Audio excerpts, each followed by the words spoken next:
25 years ago, hundreds of scientists chucked their name on the end of a letter to warn the human race was putting the world on a collision course for disaster.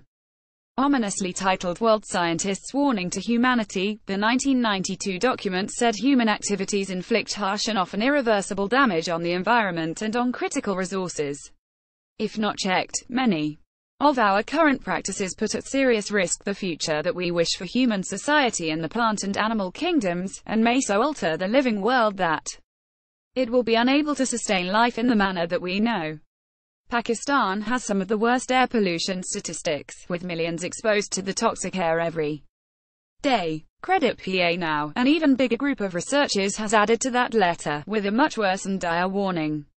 More than 15,000 scientists from 184 countries have signed off on this new notice, which explains how our growing global population will soon be too much for our planet and we will run out of natural resources. It says soon it will be too late to shift course away from our failing trajectory, and time is running out. We must recognize, in our day-to-day lives and in our governing institutions, that Earth with all its life is our only home. The only saving grace contained in the letter was that the hole in the ozone has improved, but that's a very small win compared with the shitstorm we're creating. It's a pretty depressing read if you have a look at some of the things that have happened in just 25 years. The report highlights the need to move quicker towards greener energy to help clean up our planet. Credit PA according to their data, which was obtained from a range of sources so as to not have biased information. Nearly 300 million acres of forest have been cleared, and ocean dead zones, where pollution is so severe that virtually nothing can survive, have increased by 75%. There's also less fresh water available, and the human population has risen while the population for everything else has declined.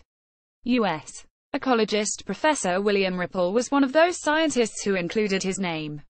He said we are jeopardizing our future by not reining in our intents but geographically and demographically uneven material consumption, and by not perceiving continued rapid population growth as a primary driver behind many ecological and even societal threats. He, along with every other signatory, is hoping people will take notice of some of the things happening to our planet and collectively help to change our collision course. The new letter pointed to the idea that if the world can act to close the hole in the ozone, then it can do it again for these other pressing issues. Sources: Independent, Union of Concerned Scientists, featured image. Credit PA.